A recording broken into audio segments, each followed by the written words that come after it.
রীতিমতো রান্নাঘরে ঘেমে ঘেমে রান্না করতে করতে হঠাৎ কানে একটা কথা এসে পৌঁছলো।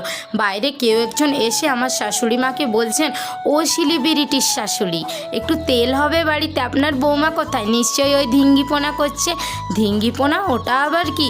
আপনার বৌমা জানেন না? ওই ইউটিউবে ভিডিও ছাড়ে তো ছাড়ে, রান্না করতে জানে সেটা আমরাও জানি। এত কথা কিসের? নকশা করে করে শুধু বলে বেড়ায় তার বর এই করেছে, তার ঘরে ওই হয়েছে, এত কিসের কথা? তখনই শাশুড়ি মা আমাকে ডাকলেন, বৌমা একটু শোনো তো। আমারও তো শুনে মাথায় একদম আগুন চড়ে গেছে। এসেই বললাম, কাকিমা কী চাই?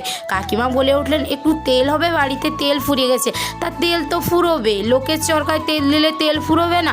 নিজের চরকায় একটু তেল দিন না, সব দিক থেকেই ভালো হবে আপনার। আর তেল আমি দিতে পারবো না। শুনুন, আজকে আমি নকশা পটল করেছি। অনেক তো নকশা করে করে কথা বলি। নিন, ভিডিওটা কালকে ছাড়বো, আপনি একটু খেয়ে দেখুন।